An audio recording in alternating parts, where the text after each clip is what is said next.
Hello everyone, welcome back to my channel and my kitchen. Welcome back. Glad I could cook you up another video. Today's video is going to be my July wrap-up, which it's not just a great reading month, it was also synonymous with the longest month of my entire life. I don't know what happened, but like that last half of July this year feels like 3 months crammed into one. I don't really know why. It just felt so long. So I read 12 books this month, unless I can't count, in which case it's 11. But I did some reading, and I'm really excited to talk about them because many of these books are books that I've actually had on my radar for a while, and I'm so glad that I finally got to them. So that's what today's video is going to be. As always, I have my general question, which is, what was the best book that you read in July? But the follow-up question, and just as fun, is what was your favorite character you read this month? And was it a new character, or were you returning to an old favorite that you ended up loving? I'll try to remember to answer these questions as well, though no promises, because I feel like I always forget. So, alright, so let's start off this video with Thank You for Listening by Julia Whalen. Hello, yes, that name is familiar because I will not shut up about her. I absolutely love her. She's a great audiobook narrator. I just love her so much, as I know many of you do as well. And this is her book. I know she's written other books as well, but this was my first book of hers that I've read. So she narrates it, but she also wrote it, and it's a romance set in the audiobook industry. Hi. Yes. I'm sitting up and I'm paying attention, you know? Let me also just say a huge thank you to Libro FM for the advanced listening copy of Thank You for Listening. I love Libro FM. It is an audiobook company where when you buy an audiobook through them, you actually support an independent bookstore, and you actually get to choose the bookstore you want to support. So I support Books Inc. through Libro FM, which is one of my favorite Bay Area book chains. And I love it. Also, just as a side note, when you use my link to sign up, for Libro FM, I get an audiobook credit. So thank you to everyone who has ever used my Libro FM link. It definitely supports the channel, and it definitely supports my just need for audiobooks. I feel like I can't really read anymore without an audiobook. Thank you so much to Libro FM. Now let's get into the book. This is a romance that all takes place in the audiobook industry, and I just devoured it. And what's really cool is that it gives you a little bit of a peek behind the audiobook curtain and just really leans into like what it means to be an audiobook narrator, and that it's not as easy as it might appear, and it was just sensational. I really, really believed in the romance that was being built. It wasn't a perfect romance. It wasn't, I mean, they feel perfect for each other, but it wasn't like this, everything's just easy, let's fall into it together. It really felt like there were so many layers to the characters. Everyone was going through their own struggles, going through their own loss, their own heartache. And so watching as the romance is sometimes at the center of the novel, sometimes a passenger in the novel as you kind of deal with what the main characters are going through, was just so well balanced, and I really, really loved how flirty but realistic and romantic and like just wonderful it is. And again, I'm enamored with audiobooks and the audiobook industry. I think it is so interesting, and so watching an audiobook narrator tell you about being an audiobook narrator was just awesome. So again, thank you so much to Libro FM, and now let's move on. All right, next up, let's talk about You Made a Fool of Death with Your Beauty, which I was so excited for this book. I love Akwaeke Emeze's writing. I love The Death of Vivek Oji, so I was really excited to see how the author decided to approach another story that deals with grief and loss and romance, love, and all of the things. So I was really excited to see how they approached this book and how they approached this type of loss, because we find out right away that the main character has lost their husband in a car accident. And so now, in kind of the present day, it's 5 years later, and you're watching as they start to date again. I will say, the first half feels a little bit like an emotional roller coaster because you're watching as this woman is opening herself up to love again, but she's not confining herself to like the first person she meets. And so she meets someone and it's working out, and then maybe meets another person, and then maybe meets another person, and she's letting her heart really guide her in this book, even when it's uncomfortable for the reader because of the relationships she's finding herself in. Does that make sense? Unless you read it, I'm not sure it will because I don't want to spoil anything. But once you kind of just let go and let God, as they say, I really enjoyed how it all came together in the second half. So that is You Made a Fool of Death with Your Beauty. All right, next up, we have a romance that is The Dead Romantics. I have been seeing this a lot recently, I think because it just got published. And so I've been seeing it a lot on lists and on bookshelves, and I was really excited to pick it up because it's a kind of paranormal romance. Our main character is a ghostwriter for a famous author, but can also see ghosts. All right? Are you keeping up? Right? Because it confused me as well. Anyway, so she is supposed to be writing this book, but because she doesn't believe in love, she's missing her deadline, and then she gets a call that someone in her family has passed away. And so she has to go back and just, it's a flurry of missing this writing deadline while also balancing grief and then also falling in love with a ghost. You'll have to see because there's a lot going on. So the concept, incredible. Loved the concept. Really enjoyed this like ghostly paranormal aspect to this romance. I will say the first half felt very fast to me. I was very excited and ready to see where the romance was going to lead. And then the second half felt a lot slower to me. And I think that's because it was hard for me to envision how the main character and this ghost were going to end up happily ever after. And you'll have to read it to find out. But I will say the first half felt very fast. And then the second half just felt a lot slower, even though I think what was happening in the book was faster. I'm not sure if that made sense, but we're gonna roll with it because those are my feelings. And yeah, not a new favorite, but very cute approach to romance.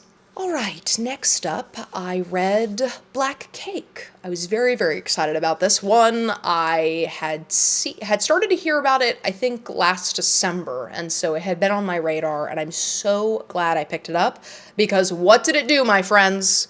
What did it do? Sibling relationships, generational unfolding.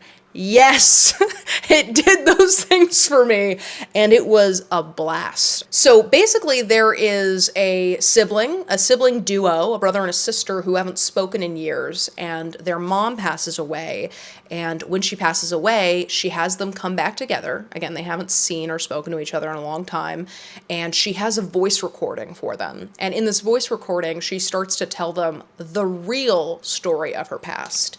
They had one specific idea of who their mother was, and through her voice recording, we find out that it is not the mom they thought they knew. So there is a bit of mystery. There's things that happened in the mother's life that she kind of introduces right away in the voice memo, or in the voice recording, but then doesn't give you the answers for until the end of the book. It also centers a little bit around black cake and recipes and food, and that was something that I really loved in Crying in H Mart, that kind of balance of food and sharing food and feeding family. So I really, really enjoyed it, and I think that the audiobook was great to pair it with. Their two narrators did an incredible job. So that was Black Cake. All right, next let's talk about Before the Coffee Gets Cold. Again, a book that I've had my eye on, and I'm so glad I finally read it. This is cozy, but also complicated. You know what I mean?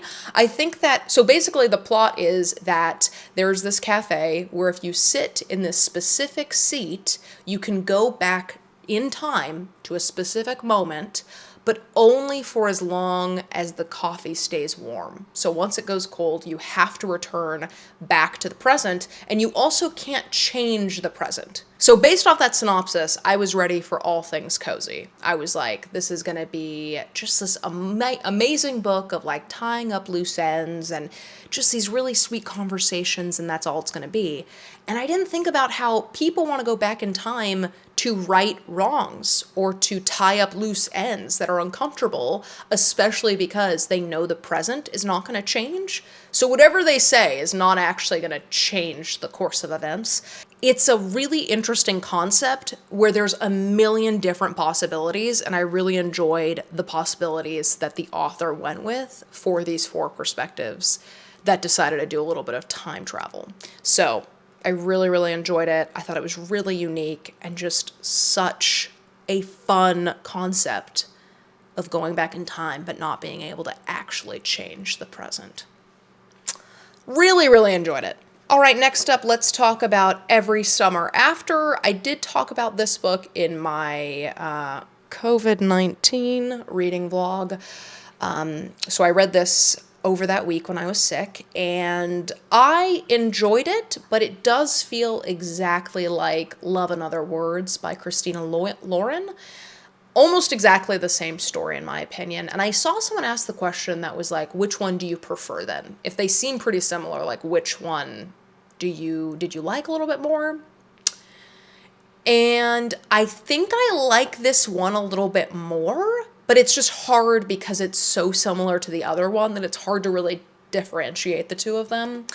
But I do think I liked this one slightly more. But yeah, it's basically about this boy and this girl that meet at a lake house every summer, and they become the best of friends. And for various summers, they're just neighbors who are super close and they tell each other everything, and then through those summers they start to fall in love. But it's not super easy because, again, they only see each other over the summer, really. And if they see each other outside of that, it's only for a couple days. It's not like an every weekend type of love affair. And so you're watching as the two of them try to navigate a friendship, turn to love, turn to can this last kind of thing. And you know pretty soon in the book that there was a major betrayal that happened back when they were 18. And at this point they were dating, and they haven't talked in 12 years. So now they're 30 and they're meeting again under sad circumstances, but they're trying to figure out if it's possible to make it work between the two of them. I'll also say this, that the betrayal felt like a fucking betrayal.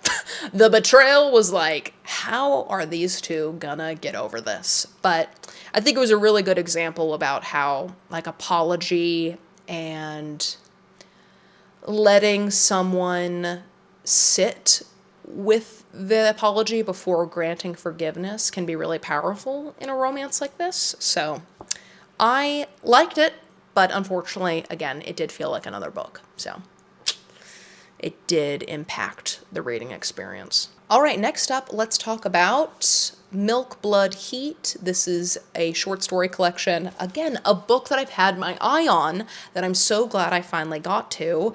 I also read this book in that reading vlog, so I have talked about this, but I thoroughly enjoyed this book. Something that I absolutely loved is that it really explored the child-adult, child-parent relationship. I will say there are a couple of stories that are uncomfortable in such a brilliant way, in my opinion. I felt like when an author is able to pose really hard questions to the reader that make you uncomfortable, or are able to describe passages where you're like, I don't think I should be reading this, but also I'm so glad someone's writing it. You know what I mean? I hope that makes any sense at all, but I just felt like the author was not afraid to write the stories that they wanted to write, and it was just so good. And that's, again, why I love short story collections. After reading this one, I know I have to reprioritize and start reading short story collections.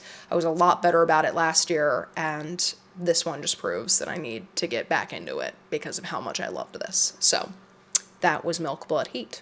All right, the next book that I read this month was The Roughest Draft. And so basically the book is about this author romance duo. So these two authors are like the main characters, and they have written a super, super, super popular romance, like one of the biggest romances of the year, a couple years ago. And they're asked to write another romance together. The only thing is, they cannot stand each other. They do not like each other anymore. They have not spoken in years. They didn't do any press together for the first book. And so they do not have a good relationship, but ultimately, for different reasons, they decide to write this book together. They're kind of like follow-up book. It's not a sequel, but they're asked to write a second book. So they get together to write this book, and it's not only them working through a writing process together, but also through genuinely hating each other. I mean, it's really like a friends to enemies to lovers type of read, and it's true enemies.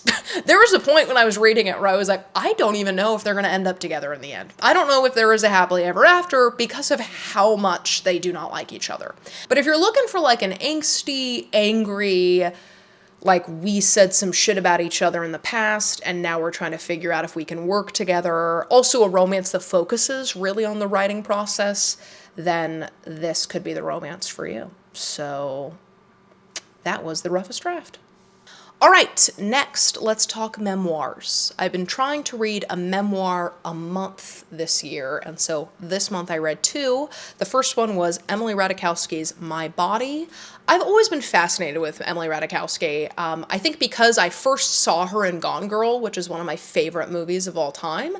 And so there was this like actor who then I started seeing like at all the Met Galas, and I just thought she was so beautiful, and I really wanted to know more about her, especially when I heard that she was writing a book. This book is a collection of essays from Emily Ratajkowski as she reflects on how she has moved through the world as a model, as a woman, as a mother, as a daughter, and all of the things. And her vulnerability is palpable in this book. She shares some experiences that just, it doesn't matter how many memoirs you read, it doesn't get any easier or any less surprising when you're like reading about someone who you've seen around like in red carpets or in movies, and then they're telling you about these super vulnerable and hurtful moments from their past.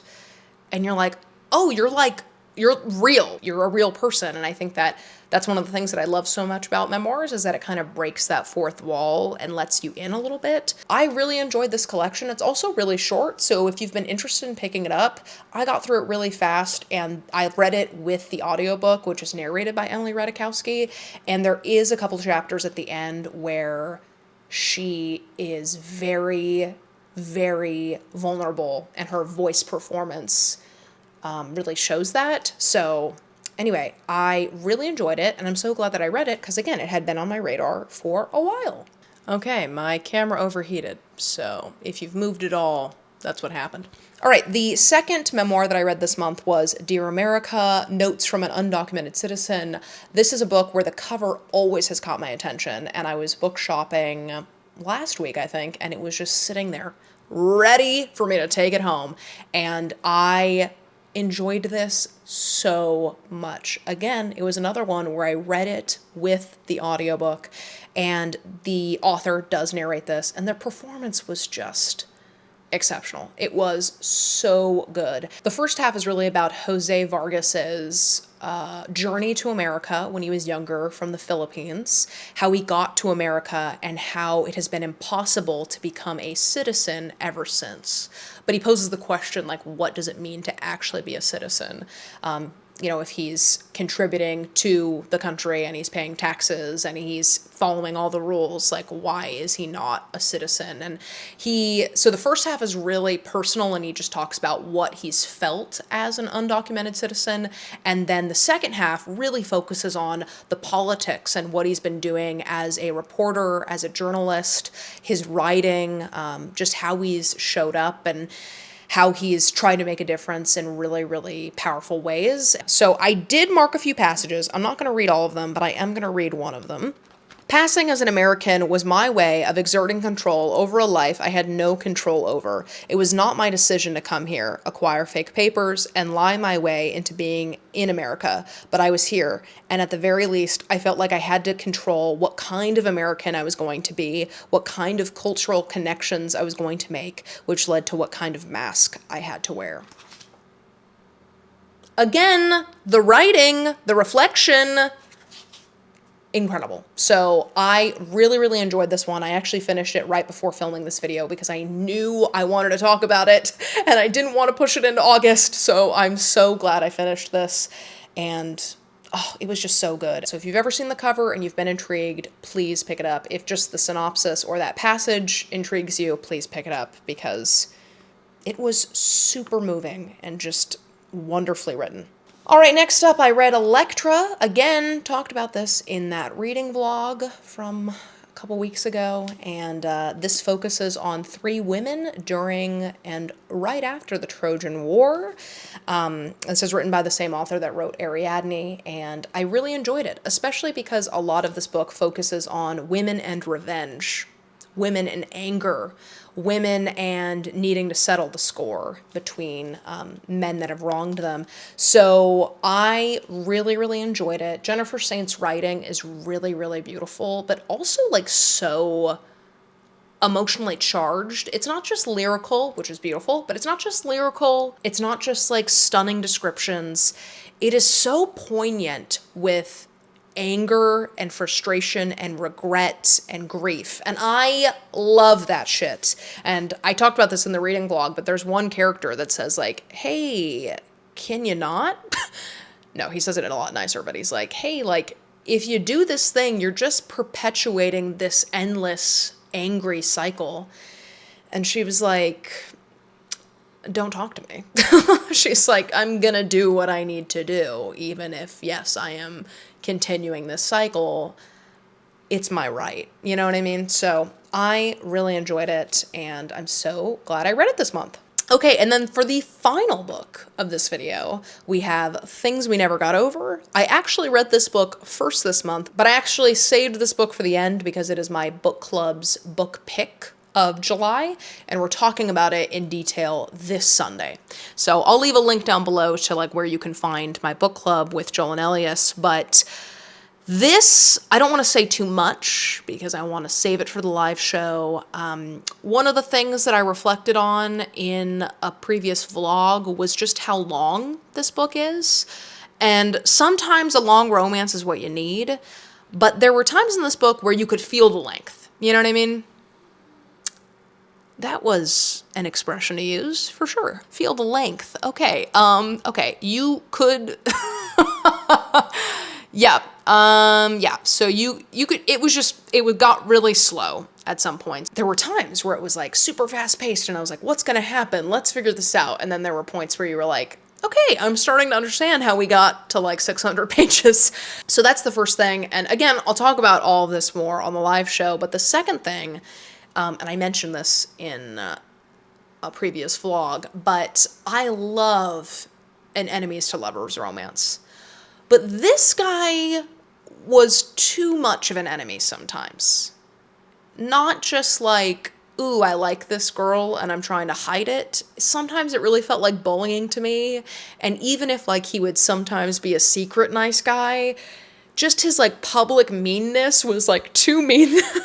Lord knows I would not be able to trust this man if he was always picking on me. So, I mean, I love that like tough guy falls for like the sweet girl thing. Like I love that kind of trope. So I'm okay that he's a tough guy. I'm okay that he's not super sweet, not super romantic, but there were moments where I was like, okay, you're being fucking mean now. So yeah, anyway, that was that. I'll talk more about it on the live show. Now that we've hit the end of this video, let me answer my own questions, which again, I implore you to answer as well, which is favorite book of the month. And I'm gonna go with Milk, Blood, Heat. I just really needed a good short story collection, and this one did it for me. I was like, even though I was so sick when I read this book, I was so re-energized right when I finished it because it was so many emotional ups and downs, and it just reminded me how much I love a good short story collection. So this is probably my favorite book of the month. In close second, we have Thank You for Listening, which is also who my favorite character was this month, and that is Swanee from this book, Thank You for Listening. She's just a really fun romance lead, and again, I really loved how she talked about being an audiobook narrator and what it was like to be an audiobook narrator, and you know, the stigmas around certain genres and all of the things. So there we go. There are the answers, and there is the wrap up. So thank you so much for watching this video, my friends. I hope you had fun, and I hope to see you in the next one. Bye!